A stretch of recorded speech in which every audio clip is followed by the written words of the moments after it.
जय झूलेलाल।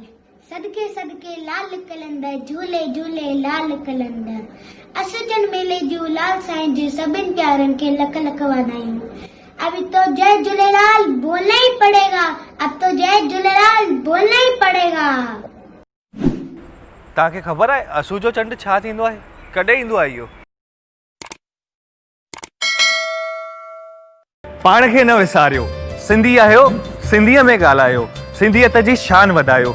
हलो दोस्तों, मां तव्हांजो सिंधी भाउ ऐं तव्हां ॾिसी रहिया आहियो सिंधी भाउ यूट्यूब चैनल। दोस्तों, उम्मीद आहे त सभु मज़े में हूंदा ऐं मौज माणींदा हूंदा। ऐं नवरात्रि त शुरू थी वई आहे, माता रानी जा ॾींहं आया आहिनि। चलो को माता रानी सभिनि जे मथां महिर करे। दोस्तों, अॼु आहे नवरात्रि जो ॿियो ॾींहुं ऐं नवरात्रि जे ॿिए ॾींहुं पाण माता ब्रह्मचारिणी खे पूॼंदा आहियूं ऐं गॾोगॾु हर नवरात्रि जे ॿिए ॾींहुं चंड जो ॾींहुं हूंदो आहे, जंहिंखे पाण असू जो चंड चवंदा आहियूं। हिन वीडियो में मां तव्हांखे असू जे चंड जे बारे में ई ॿुधाईंदुसि, त हीअ वीडियो ज़रूरु तव्हां सॼी ॾिसजो, पाण बि ॾिसजो, ॿियनि खे बि ॿुधाइजो। केतिरा त अहिड़ा सिंधी आहिनि जेके पंहिंजे पाण खे सिंधी सॾाइण में, सिंधी ॻाल्हाइण में ऐं सिंधी हुजण ते शर्म महसूसु करनि था। मूं त अहिड़ा बि सिंधी ॾिठा आहिनि जेके सिंधी हुजण खां पोइ बि सिंधियत जे बारे में ॼाण रखण लाइ कोई इंट्रस्ट नथा रखनि, छो उन्हनि खे ख़बर ई कान्हे कि असां सिंधी जंहिं बि शहर में, जंहिं मुल्क में, देश विदेश में वञूं था, केॾो नालो कमायूं था। ऐं दोस्तों, हिन ॻाल्हि खां त हर को वाक़िफ़ु आहे, चाहे हू सिंधी हुजे या न हुजे, सिंधी कहिड़े बि ॾुखे कम मां आसानी सां हिकु सुहिणो रस्तो कढी करे अॻियां वधंदो आहे। अहिड़ा आहियूं पाण सिंधी, त छो न चऊं फ़ख्र सां, हा मां सिंधी आहियां। त दोस्तों, तव्हां सभई ज़रूरु मूंखे कमेंट करे ॿुधाईंदा त तव्हां कहिड़े शहर मां इहा वीडियो ॾिसी रहिया आहियो ऐं पंहिंजी पहचान, पंहिंजी ॿोली ऐं पंहिंजी सरनेम आहे। त ज़रूरु तव्हां पंहिंजी सरनेम मूंखे कमेंट में लिखी ॿुधाईंदा त तव्हांजी सरनेम छा आहे ऐं कहिड़े शहर मां हीअ वीडियो ॾिसी रहिया आहियो।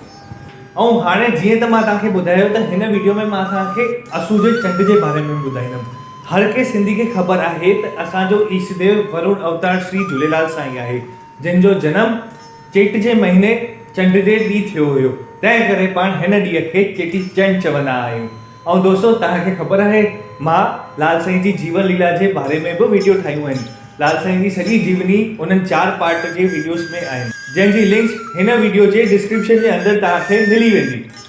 असू जो चंड, हर नवरात्रि जे ॿिए ॾींहुं जेको चंड ईंदो आहे उनखे असू जो चंड चयो वेंदो आहे। दोस्तों, हिन ॾींहुं जंहिं महिल लाल साईं सिंधियुनि जी रक्षा लाइ अवतार वरितो हुयो, जंहिं मक़सद सां, उहो मक़सदु पूरो थियण खां पोइ हिन चंड जे ॾींहुं ई लाल साईं अंदरि ध्यानु थिया हुआ। ऐं लाल साईं जा प्यारा शेवक, जंहिंजो नालो आहे संत बगुड़, उन्हनि खे 7 शयूं सौंपंदे चयो त हिन 7 शयुनि सां दरियाई पंथ खे अॻियां वधाईंदा। ऐं असां सभई सिंधी बि त जल ऐं जोत जा पुजारी आहियूं, छो जो लाल साईं बि जल मां अवतरित थिया हुआ, जल देवता आहिनि, वरुण देवता आहिनि। तीअं ई उहे 7 शयुनि जा नाला आहिनि। पहिरीं शइ लाल साईं जी अंगूठी, ॿी शइ लाल साईं जी जोत, जेका हर मंदर में अखंड जोत स्वरूप में जगंदी आहे। टी शइ लाल साईं जी चादर, जेकी हिन जग खे ढके रही आहे ऐं सभिनि सिंधी मथां आशीष करे लाल साईं आशीर्वाद ॾेई रहिया आहिनि। चौथी शइ लाल साईं जी देग, जंहिंखे पाण भुजी देग बि चवंदा आहियूं। भुजी देग पंहिंजी भुजियूं आशूं पुॼाईंदा आहिनि ऐं हीअ देग हर कंहिं बहिराणे में ऐं चंड ॾींहुं ठाही वेंदी आहे। पंजी शइ लाल साईं जी तलवार, चवंदा आहिनि कि हीअ तलवार लाल साईं खे मां भवानी मां मिली हुई ऐं मां भवानी खे विष्णु भॻवान ॾिनी हुई। छहीं शइ ढोलक, सती शइ आहे कलश। त दोस्तों, इहे आहिनि 7 शयूं जंहिं महिल लाल साईं संत बगुड़ खे ॾींदे चयो त हिन दरियाई पंथ खे अॻियां वधाइण लाइ, ऐं इन ॾींहं खे ई पाण असू जो चंड चवंदा आहियूं। दोस्तों, हाणे तव्हांजे मन में सुवालु जाॻियो हूंदो कि संत बगुड़ केरु आहिनि? संत बगुड़ जा वंशज 24 वंशज आहिनि। साईं आसनलाल, भरूच वारा साईं जेके पाण चवंदा आहियूं, ऐं तंहिंजा 25 वंशज आहिनि साईं ओमलाल, ऐं 26 वंशज जेके हाणे गादी ते वेठा आहिनि उहे आहिनि साईं मनीष लाल, जेके हाणे बड़ौदा ऐं भरूच में रहंदा आहिनि। दोस्तों, असू जो चंड जा मायने उहे ई आहिनि जेको चेटीचंड आहे। हर कंहिं मंदर में चेटीचंड वांगुरु ई असू जो चंड मल्हाए वेंदो आहे, बिल्कुलु धूमधाम सां। सभई छेॼूं हणंदा आहिनि, पंजड़ा ॻाईंदा आहिनि, लाल साईं जी जोतूं जॻाए ऐं लाल साईं खे बाॾाईंदा आहिनि। दोस्तों, मां तव्हांजो सिंधी भाउ जेतिरी बि सिंधी वीडियोस ठाहियूं आहिनि, मुंहिंजी हिकिड़ी ई उम्मीद आहे त सिंधियत अॻियां वधे, सिंधी ॿोली अॻियां वधे। पर छा मुंहिंजे वीडियोस ठाहिण सां ही सिंधियत अॻियां वधी वेंदी?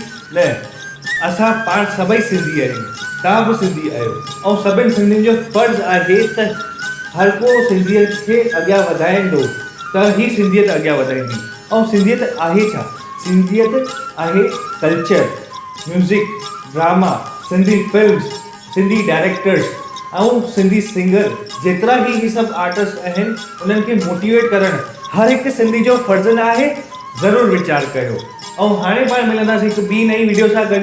तेसिताईं तव्हां सभिनि खे नवरात्रियुनि जूं लख लख वाधायूं, असू जे चंड जी लख लख वाधायूं।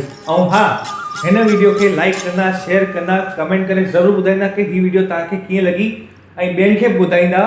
सब्सक्राइब करणु न भुलिजो, हिते जेको बेल आइकन आहे उहो दॿाए छॾिजो, जॾहिं मुंहिंजी नई वीडियो ईंदी तव्हांखे ज़रूरु ख़बर पइजी वेंदी। जय झूलेलाल, जय माता दी।